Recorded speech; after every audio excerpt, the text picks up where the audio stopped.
One choice, one moment, one love story. Welcome to When He Chose Her. Enjoy the story. Sometimes the person no one listens to is the only one who truly understands everything. The chandelier light shimmered across polished marble floors, reflecting in crystal glasses that cost more than most people's weekly groceries. And yet in the middle of that quiet luxury, something felt off, as if the room itself was pretending to be more refined than it really was. Alexander Laurent noticed it immediately, not because he was looking for flaws, but because he had spent a lifetime recognizing them. And tonight, the flaw wasn't the lighting or the wine or the subtle tension in the air. It was the silence that followed him wherever he went. Seated alone at a corner table in one of Manhattan's most exclusive restaurants, wearing a perfectly tailored navy suit and a watch that quietly whispered six figures, he spoke once, twice, three times in French, each sentence precise, controlled, and effortlessly elegant. Yet every server who approached him responded with the same polite nod, the same rehearsed smile, and the same unmistakable misunderstanding. They didn't understand him, not really. But worse than that, they didn't try, and Alexander leaned back slightly, exhaling through his nose, his fingers tapping once against the table as he watched another plate arrive. Wrong again. Across the room, Emily Carter balanced a tray against her shoulder, moving between tables with the kind of quiet efficiency that made her nearly invisible, the kind of presence people overlooked because it didn't demand attention. But her eyes were different, sharp, observant, catching details most people ignored, like the slight tightening of Alexander's jaw, the rhythm of his speech, the unmistakable cadence of Parisian French slipping through his frustration. She had heard it before, years ago, in a different life, under very different lights, and for a moment, just a moment, her hand paused mid-motion before she continued walking as if nothing had changed. Back at his table, Alexander spoke again, this time slower, almost deliberately. Je suppose que personne ici ne comprend un mot de ce que je dis, his tone calm, but edged with quiet disappointment. And the server in front of him nodded enthusiastically, clearly not understanding a single word, before writing something down that would almost certainly turn into another mistake.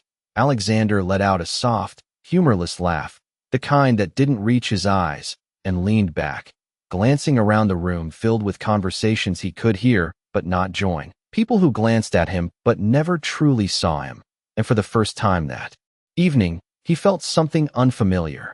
Not anger, not impatience, but a subtle kind of isolation that wealth couldn't quite erase.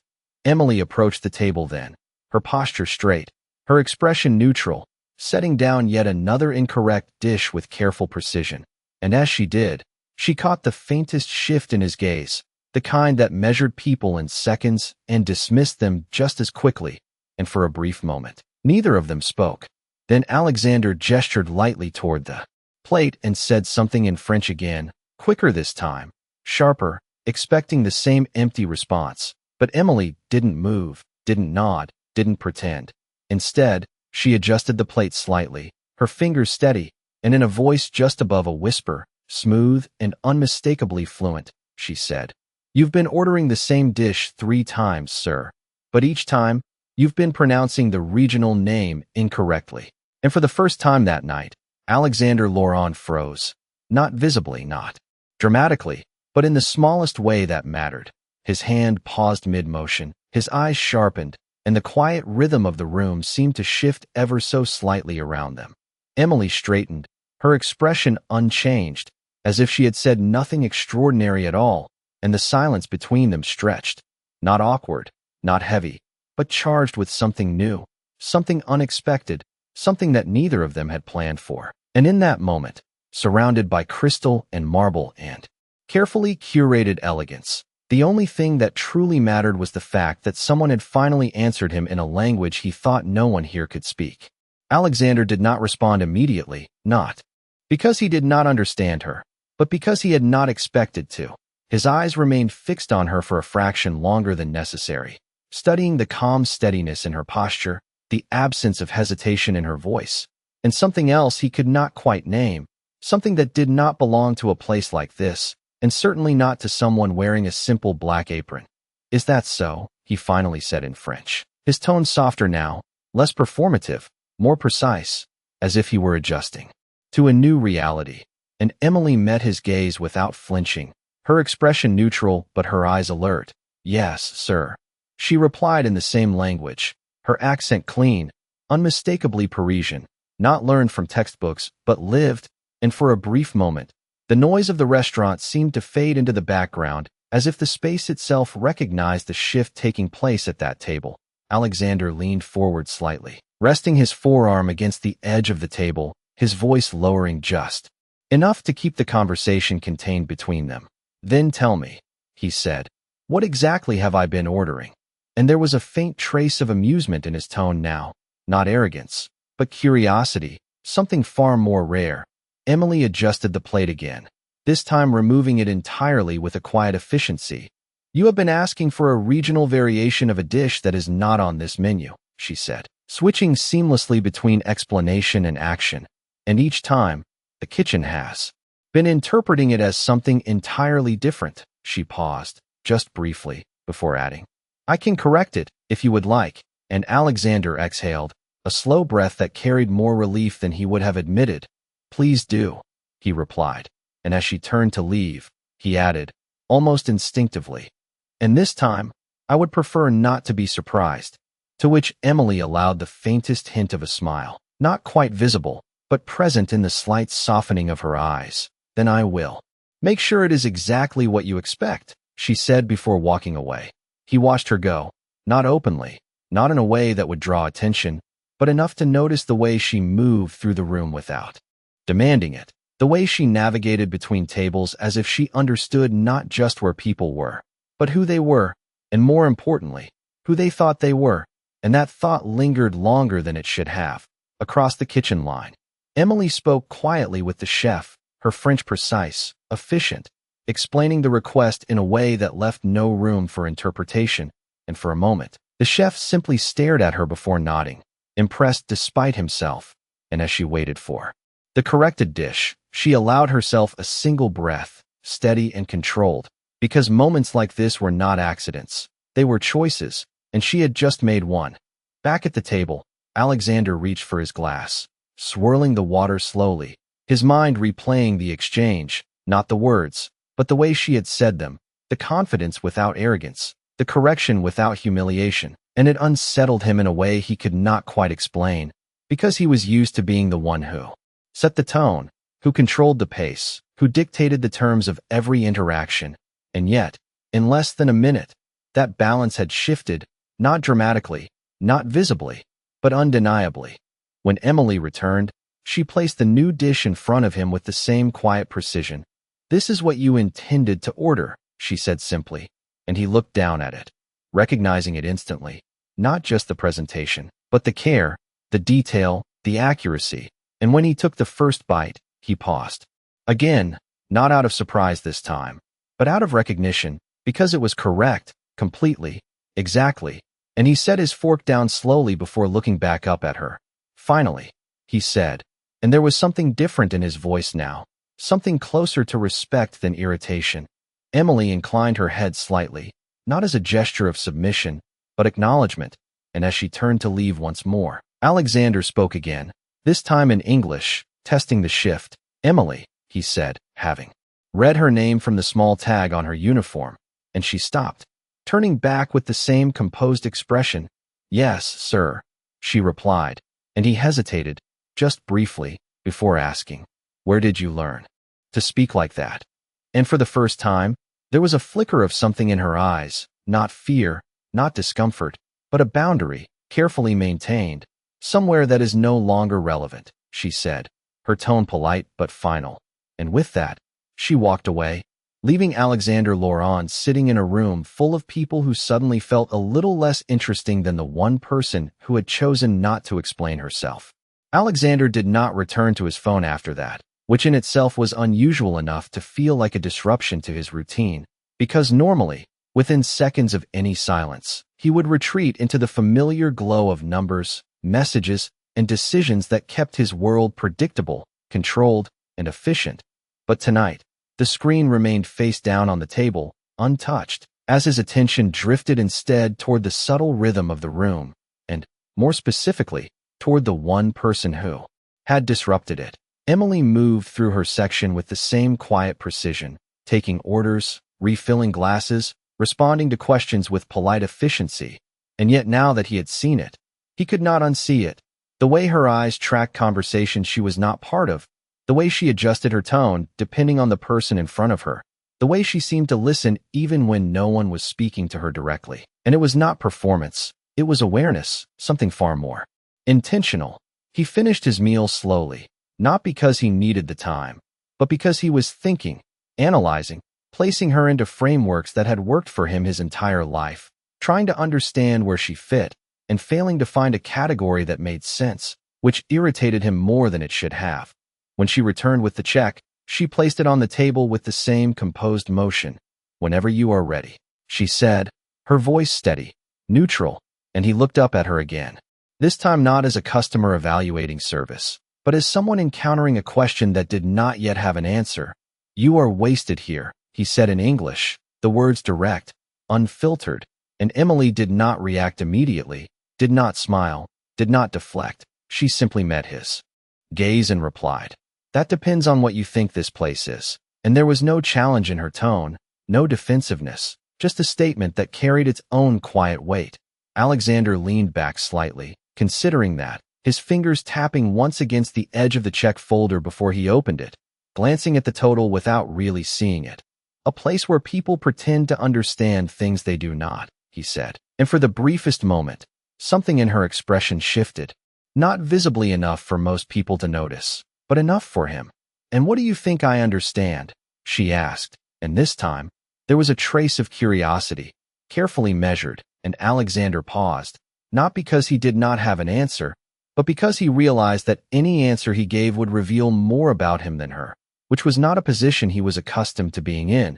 He closed the folder slowly, setting his card inside.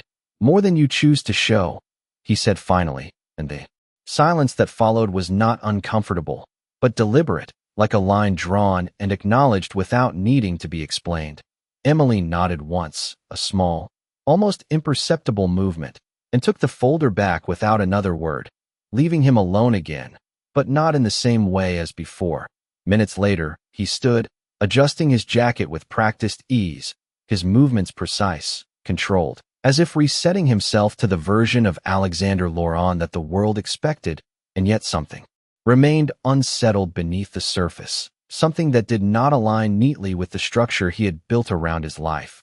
As he walked toward the exit, he passed the service station where Emily was speaking quietly with another server, her posture relaxed in a way it had not been at his table, and for a moment, he slowed, not enough to draw attention, but enough to hear the cadence of her voice, the slight shift in tone that suggested she was someone different when she was not being observed.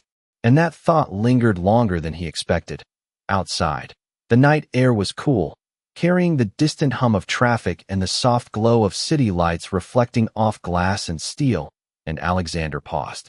On the sidewalk, his driver already stepping out of the car, ready to open the door, but he did not move immediately, his gaze drifting back toward the restaurant windows, where he could see only fragments of movement, silhouettes passing behind layers of light and reflection, and somewhere inside that controlled, curated space was a variable he had not accounted for. He slid into the back seat without a word, the door closing with a quiet certainty, and as the car pulled away, his phone buzzed against the leather seat beside him, a reminder of the world that operated on schedules, expectations, and predictable outcomes. And yet, instead of reaching for it, he looked out the window, his mind replaying not the conversation, but the pauses between the words, the way she had chosen when to speak and when not to, and for the first time in a long time, Alexander Laurent found himself not trying to control the situation, but trying to understand it, which, in his world, was far more dangerous. Back inside, Emily stood at the service station, holding the check folder for a moment longer than necessary, her fingers resting lightly against the edge as if weighing something unseen, before she opened it and saw the tip, precise, intentional, not excessive, not dismissive, but calculated in a way that mirrored the man who had left it, and she exhaled quietly, closing the folder again before setting it aside, her expression returning to its usual calm neutrality. But somewhere Beneath that surface, something had shifted, not dramatically, not in a way that anyone else would notice, but enough to change the way she listened to the sound of the door each time it opened, as if, without admitting it to herself, she was already aware that this was not the last time their paths would cross. The next morning did not begin with urgency, but with precision, the kind that defined Alexander Lawrence's world, where every minute had a purpose and every decision had a measurable outcome. And yet as sunlight filtered through the floor-to-ceiling windows of his Manhattan penthouse, reflecting across polished stone and glass surfaces, something remained slightly out of place, not in the room, but in his mind. He stood near the window, coffee untouched in his hand, his thoughts replaying fragments of the previous evening, not the obvious ones, not the correction of the order or the unexpected fluency, but the restraint, the deliberate choice of what Emily Carter had not said. And for a man who had built an empire on extracting information, that silence was more compelling than any answer. Across the city, several miles downtown, Emily moved through a very different morning, one measured not in board meetings or investment calls, but in shifts, schedules, and the quiet repetition of routine. Her small apartment filled with the soft hum of a coffee maker that had seen better days and the faint sound of traffic filtering through thin windows.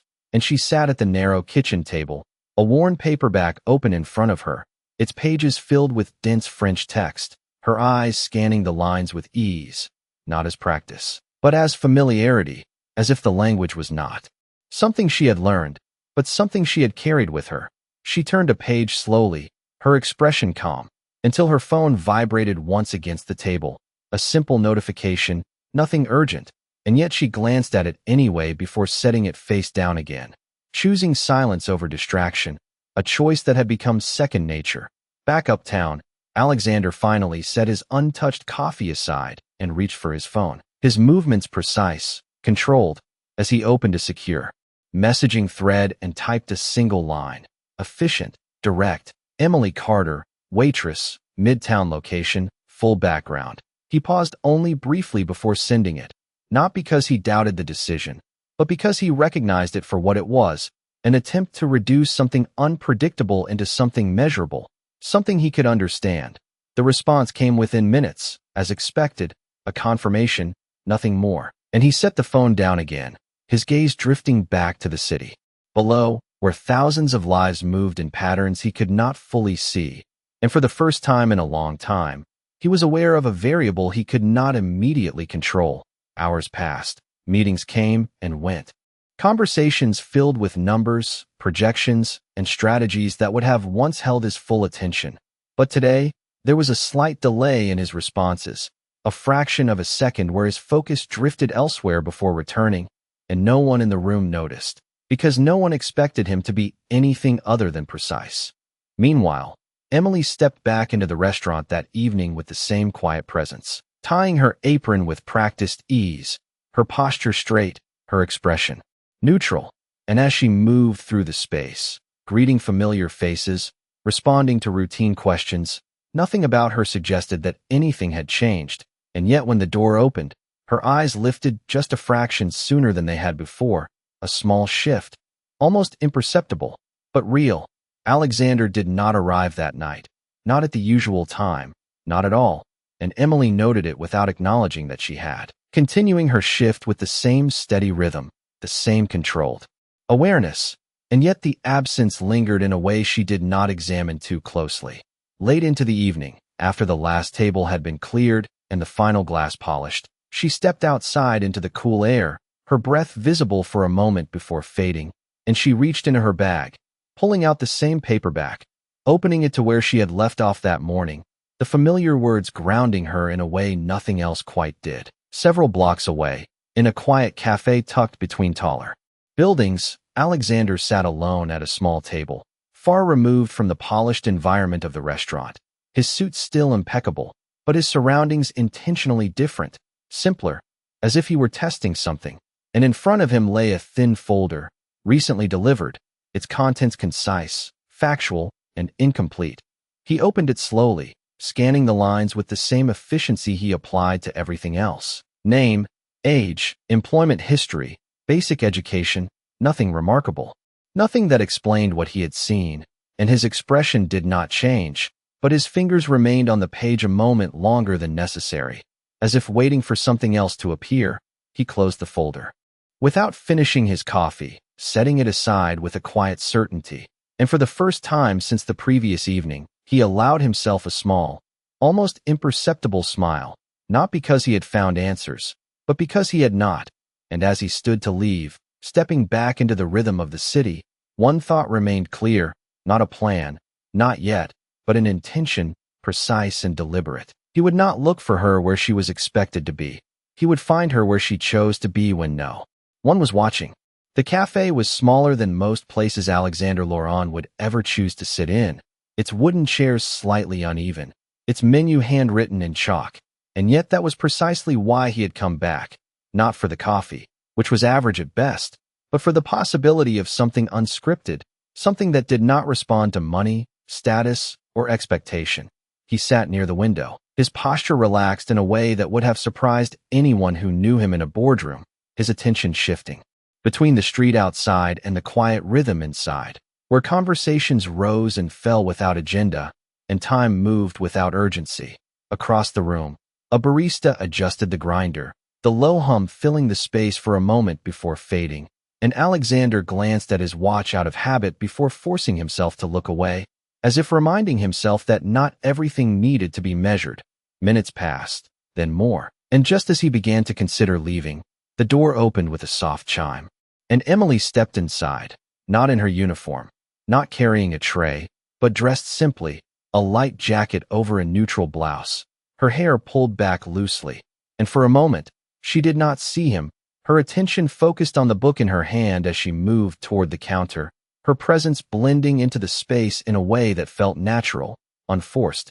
Alexander watched quietly, not with the sharp analysis he usually applied, but with something closer to curiosity, as she ordered in English, her voice calm, then switched briefly to French to clarify a detail about the roast, her pronunciation effortless, the transition seamless, and when she turned, cup in hand, her eyes met his. And there it was again, that fraction of a second where recognition settled before reaction, not surprise, not discomfort, but awareness. She approached without hesitation, stopping just short of his table. "You are not where I expected you to be," she said, her tone even, and Alexander allowed a faint smile. "I was thinking the same thing," he replied, gesturing lightly to the empty chair across from him, not as an invitation, but as a possibility, and she considered it, not the chair, but the implication. Before sitting, her posture relaxed but composed, as if she had chosen the moment rather than reacted to it. For a moment, neither of them spoke, the silence between them not empty, but deliberate, filled with observation rather than assumption, and then Alexander leaned back slightly, his gaze steady. "You read French literature in your free time," he said, not as a question, but as an observation. And Emily glanced down at the book in her hand before meeting his eyes again. "And you look for answers in places that are not on your schedule," she replied, and there was a subtle shift in his expression, not offense, but acknowledgement, as if she had identified something he had not yet fully admitted to himself. He exhaled quietly, the sound almost lost in the background noise of the café. "I prefer clarity," he said, "and you are not very clear," and Emily tilted her head slightly, considering that clarity is often just a simplified version of something more complicated. She said, her voice calm, and he studied her for a moment longer, recognizing the pattern now, not avoidance, but control, the careful selection of what to reveal and what to leave unsaid. "Then explain something to me," he said, leaning forward just enough to signal intention. "Why here?" And Emily followed his gaze briefly, taking in the modest surroundings, the quiet atmosphere, before answering. "Because no one here expects anything from me." And the simplicity of the answer lingered, not because it was vague, but because it was precise in a way that did not invite further explanation. Alexander nodded slowly, as if filing the response away, and for the first time since he had entered the café, he picked up his coffee, taking a small sip before setting it back down, his attention returning fully to her. "And what do you expect?" he asked, and Emily allowed the faintest hint of a smile, not directed at him, But at the question itself, very little, she said, which is why I am rarely disappointed. And there was something in that answer, something unguarded, that shifted the space between them just slightly, enough to move the conversation from observation to something closer to understanding. Outside, the city moved as it always did, fast, loud, predictable in its unpredictability, but inside, at that small table by the window, time slowed just enough for two people from entirely different worlds to exist in the same moment without needing to define it. And as Alexander Laurent sat across from Emily Carter, he realized that for once, he was not trying to solve a problem. He was trying to understand a person, and that was something no report, no background check, no carefully constructed system had ever prepared him for. Alexander did not check the time, which in itself was unusual enough to feel intentional, as if by choosing not to measure the moment he was allowing it to exist on different terms, and Emily noticed, not because he made it obvious, but because she had grown accustomed to recognizing what people did not do as much as what they did. The cafe continued its quiet rhythm around them, cups placed on tables, soft conversations overlapping without urgency, and yet their table remained still, anchored by a conversation that moved slowly, deliberately, as if both of them were aware that rushing it would diminish something neither had fully defined yet.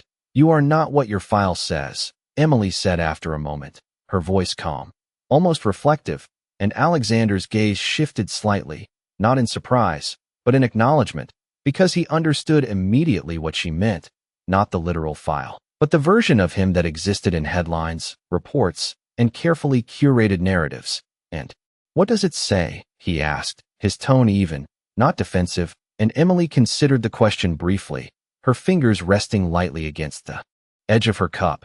"It says you are efficient, decisive, and rarely wrong," she replied, her eyes steady. "But it does not say anything about you sitting in a small cafe in the middle of the day without checking your phone." And there was no accusation in her words, only observation, but it landed with more precision than most criticisms he had ever received. Alexander allowed a faint smile, not dismissive, but thoughtful. "Perhaps the file is outdated," he said, and Emily tilted her head slightly. "Or perhaps you are choosing not to follow it," she replied, and for a moment, that idea lingered between them, not as a challenge, but as a possibility. He leaned forward just slightly, his voice lowering, not to conceal the conversation, but to narrow its focus. "You make it sound simple," he said, as if stepping outside of expectation is a matter of choice. And Emily's expression softened just enough to reveal something beneath the composure, something quieter. "It is not simple," she said, "it is just necessary." And there was a weight to that word, not dramatic, not emphasized, but present in a way that suggested it came from experience rather than theory. Alexander studied her for a moment longer, recognizing that this was the closest she had come to revealing something personal, and yet it was still controlled, still measured, and instead of pressing further, he shifted the conversation slightly. "You said you expect very little," he said. "Does that include people?" And Emily's gaze moved briefly to the window, where the city continued its constant motion, before returning to him. "It includes what people choose to show," she replied, "because what they show is rarely everything." And there was something in that answer that resonated more deeply than he expected, not because it was new, but because it was articulated in a way that felt unguarded and precise at the same time. A pause followed, not empty, but reflective, and then Alexander spoke again, this time more directly. "I asked someone to look into your background," he said, his tone steady, not apologetic, but honest, and Emily did not react the way most people would have. There was no surprise, no visible discomfort, only a slight stillness, as if she had anticipated this possibility long before it was spoken aloud. "And did you find what you were looking for?" she asked, her voice unchanged, and Alexander exhaled quietly. "No," he said simply, and that single word carried more meaning than a longer explanation ever could. Emily nodded once, a small acknowledgement. "Then perhaps you are looking in the wrong places," she said, and there was no judgment in her tone, only a quiet certainty. And for the first time, Alexander did not immediately respond, not because he did not have an answer, but because he recognized that she was right, and that realization did not feel like a loss of control, but something else entirely, something closer to clarity.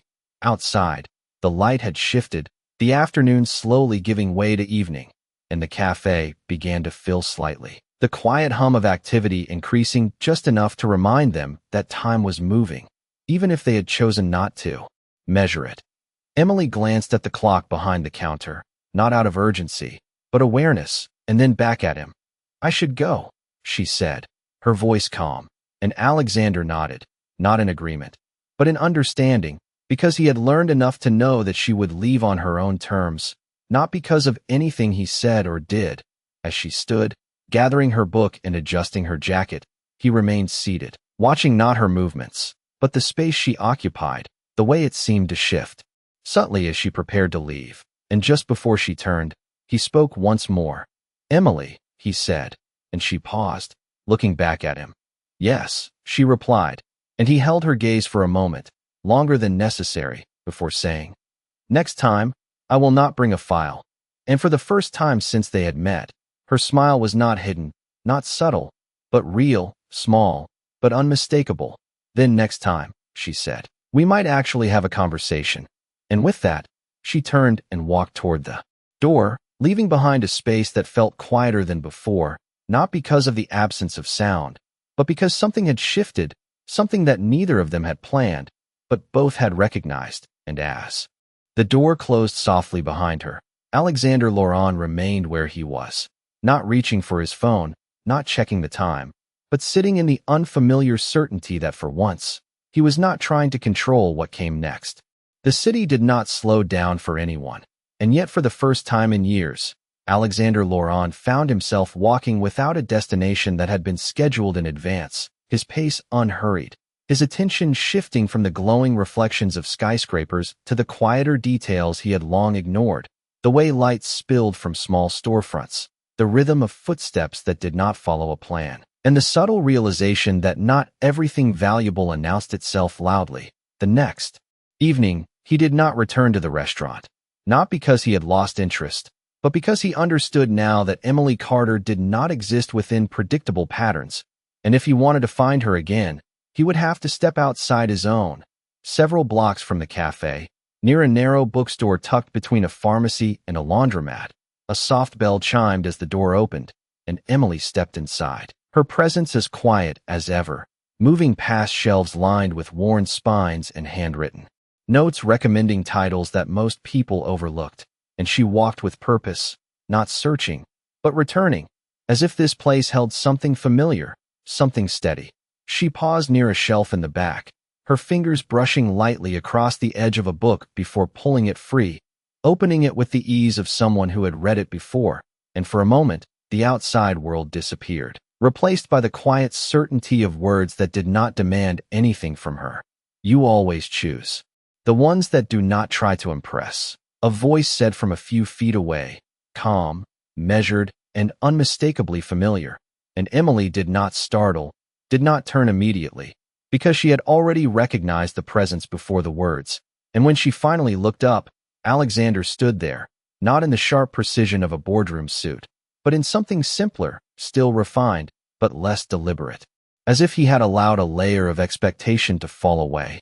"And you always arrive where you are not expected," she replied, closing the book gently, her tone steady, and there was a faint shift in his expression, not surprise, but recognition, as if he had anticipated that response without fully admitting it to himself.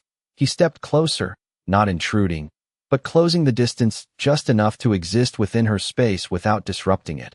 "I thought you preferred places where no one expects anything," he said, his voice low, and Emily allowed the faintest smile. "That does not mean no one notices," she replied, and for a moment, they stood in a silence that felt different from before, not tentative, not measured, but comfortable in its lack of urgency. Alexander glanced at the book in her hand, reading the title without commenting on it, before asking, "Do you always return to the same ones?" And Emily nodded slightly. "Some stories change depending on who is reading them," she said, "and sometimes you have to come back to understand what you missed the first time." And there was something in that answer that resonated beyond the words themselves, something that made Alexander pause before responding, as if he were considering not just the book, but the idea behind it. "And what did you miss?" he asked, and Emily looked at him then, directly, her gaze steady but not guarded. "That not everything needs to be solved," she said, and the simplicity of the statement lingered, not because it was new, but because it was something he had spent most of his life ignoring. A soft sound from the front of the store broke the moment, the owner greeting another customer, and Emily stepped slightly to the side, returning the book to its place with careful precision, her movements unhurried, as if time here operated differently. And Alexander watched, not analyzing, not categorizing, but simply observing, allowing the moment to exist without needing to define it. "You did not bring a file," she said after a moment, her voice carrying a hint of quiet amusement, and Alexander exhaled softly, a subtle acknowledgement. "No," he replied. "I decided to follow your advice," and Emily raised an eyebrow slightly. "And how is that working for you?" she asked, and for the first time, there was a trace of something lighter in his expression, something almost resembling humor. "I am still here," he said, and she nodded, as if that answer was enough. Outside, the city continued its endless movement, but inside the small bookstore, time seemed to pause just long enough for something else to take shape, not defined, not labeled, but present, a connection built not on status or expectation, but on the quiet recognition of two people who understood more in what was not said than in what was. And as Alexander Laurent stood there, no longer trying to control the direction of the moment, and Emily Carter allowed him to remain without questioning it, the distance between their worlds felt, for the first time, not like a barrier, but like something that could be crossed, slowly, deliberately, one unplanned step at a time. The evening settled gently over the city, not with urgency, but with a quiet shift in light, the kind that softened sharp edges and made even the busiest streets feel momentarily reflective. And inside the bookstore, that same calm lingered, holding the space between Alexander and Emily in a balance neither of them seemed eager to break. They stepped outside together without planning to, the door closing behind them with a soft chime that faded into the distant hum of traffic. And for a moment, they stood side by side on the sidewalk, not moving, not speaking, simply existing in the same space without the need to define it. "You walk without a destination," Emily said after a moment, her voice calm, almost observational, and Alexander glanced at her briefly before looking ahead again. "Only recently," he replied, and there was a subtle honesty in that admission, something unpolished, something real. And Emily noticed, not reacting outwardly, but storing it the same way she did. Everything else, quietly, without interruption, they began to walk, not in sync at first, but gradually finding a rhythm, their pace unhurried, their steps aligning without effort as they moved through streets that felt less like a map and more like a moment unfolding. "What changed?" she asked, not pressing, not demanding, but allowing the question to exist without expectation, and Alexander considered it, not because he lacked an answer, but because the answer itself felt incomplete. "I realized that understanding something is not the same as controlling it," he said finally, and Emily nodded slightly, as if the distinction was both simple and significant. "Most people confuse the two," she replied, and there was a quiet weight in her tone, the kind that suggested she had learned that lesson long before he had. They passed a small park, its benches mostly empty, the faint glow of streetlights reflecting off the pavement, and Alexander slowed just slightly, his attention shifting to the stillness of the space. "Do you ever get tired of choosing silence?" he asked, his voice lower now, more personal, and Emily did not answer immediately, her gaze moving across the quiet scene before returning to him. "Silence is not the absence of something," she said. "It is the presence of everything you choose not to say."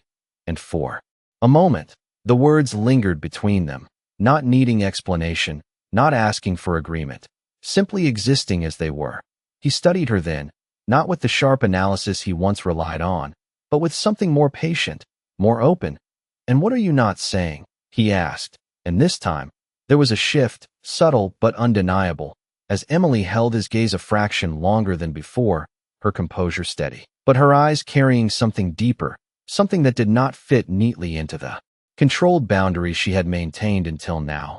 "That I left something behind," she said, her voice quiet, not guarded, but not fully revealed either, and Alexander did not interrupt, did not question, allowing the space for her words to settle. Not because I failed, she continued, but because staying would have cost me more than leaving.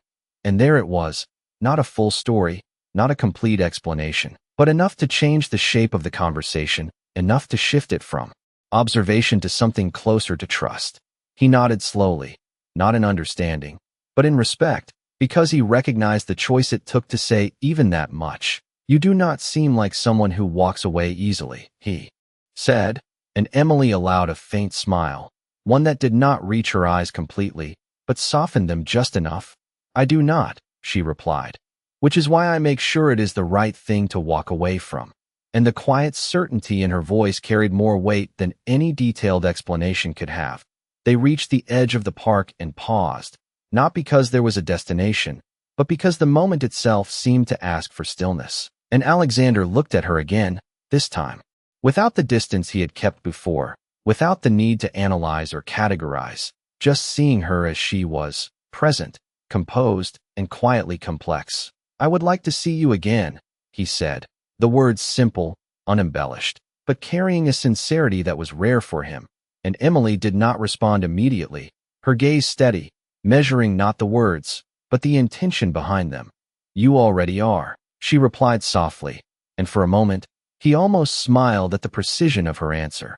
The way she reframed the question without dismissing it. A faint breeze moved through the street, carrying the distant sound of laughter from somewhere beyond the park, and Emily adjusted her jacket slightly before stepping back, not away, but enough to signal the end of the moment. Good night, Alexander, she said, and he inclined his head slightly. Good night, Emily, he replied, and as she turned to leave, her steps steady, unhurried. He remained where he was for a moment longer, not following, not calling after her, simply watching the space she left behind.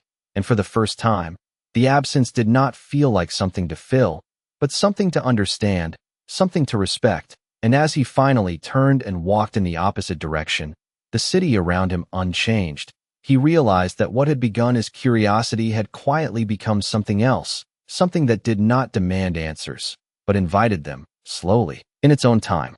The city felt quieter that night, not because the noise had disappeared, but because something within Alexander Laurent had changed the way he heard it. And as he walked through streets that once blurred into patterns of efficiency and purpose, he now noticed the pauses between sounds, the subtle shifts in movement, the moments that existed without needing to lead anywhere. And for the first time in years, he did not rush past them. Days passed, not in the rigid structure he was known for, but in a rhythm that allowed for interruption, for possibility.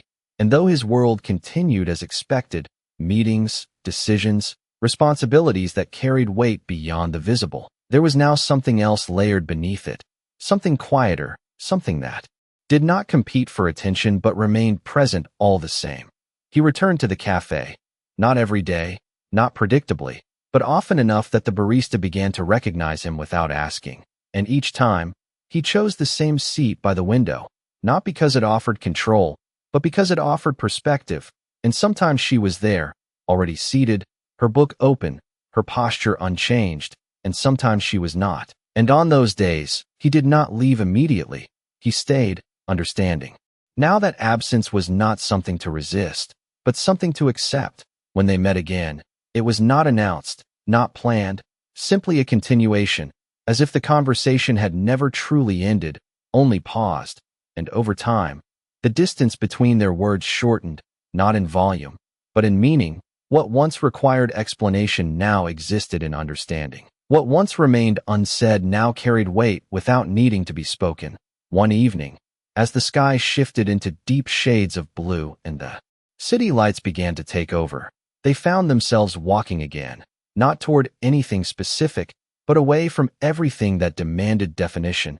And this time, the silence between them was different, not exploratory, not careful, but settled, as if something unspoken had already been agreed upon. You never asked what I left behind, Emily said quietly, her voice breaking the silence not as a disruption, but as an extension of it. And Alexander glanced at her, not with urgency, but with attention. I assumed you would tell me when it mattered, he replied, and she nodded slightly. As if that answer confirmed something she had already begun to believe, they reached the edge of the same park, the one where they had paused before, and without needing to decide, they stopped again, the familiarity of the place grounding the moment. I was studying in Paris, she said, her gaze steady. Linguistics, literature, everything I thought would define my life. She paused, not out of hesitation, but out of reflection, and then something changed, something that made staying there feel incomplete. And Alexander did not interrupt, did not question, allowing her words to unfold at their own pace. So I left, she continued, not because I had nowhere to go, but because I needed to understand who I was without it. And there was no regret in her voice, only clarity, the kind that comes from choosing rather than losing. He considered that, not as a problem to solve, but as a truth to accept. And did you find it? He asked, and Emily looked at him then, her expression softer than before, not guarded, not distant, but present in a way that felt unmistakably real. I am still finding it, she said, but I am no longer looking in places that tell me who I should be. And the simplicity of that answer carried more meaning than anything else she could have said. The air shifted slightly, a cool breeze moving through the park, and for a moment, neither of them spoke, the silence now filled with something that had taken time to form, something that neither of them had rushed. And then Alexander stepped just slightly closer, not enough to intrude, but enough to close the distance that had once defined them. I have spent most of my life building something I could control, he said, his voice quieter now, more honest than it had been before. And for a long time, I thought that was the same as understanding it. He paused, not searching for words, but choosing them carefully. But you showed me that there is a difference. And Emily held his gaze, not surprised, not uncertain, but aware of what that admission meant. And what do you understand now? She asked. And Alexander allowed the faintest smile, not the kind that impressed, but the kind that revealed that some things are not meant to be controlled, he said, only chosen. And the word lingered between them, not as a conclusion, but as an invitation. Emily exhaled softly, a breath that carried both recognition and something deeper, something that had been forming quietly from the moment she first answered him in a language no one expected her to speak. And without overthinking, without turning it into something larger than it needed to be, she stepped closer, her presence no longer defined by distance or restraint. And in that moment, there was no imbalance, no roles to play, no expectations to meet. Only two people who had seen beyond the surface and chosen to stay. Alexander reached for her hand, not as a gesture of ownership, but of connection, his movement steady, unforced, and she did not hesitate, her fingers meeting his with the same quiet certainty that had defined everything about her from the beginning. And for a moment, the world around them faded into something distant, not because it disappeared, but because it no longer demanded their attention. They stood there, not needing to say anything more. The conversation no longer carried by words but by presence. And as the city continued its endless motion around them, something still, something deliberate, remained between them, not fragile, not uncertain, but quietly strong. And in the end, it was not the language that changed everything. It was the moment someone chose to listen, and the moment someone chose to answer, not loudly, not for attention, but with a truth that did not need to be explained, only understood. If this story touched you, do not forget to like, share this video and share with us where you are watching from, and subscribe to When He Chose Her channel for more powerful and emotional storytelling. Your support helps us bring more meaningful stories about dignity, connection, and unexpected moments that change everything. Stay with us for more.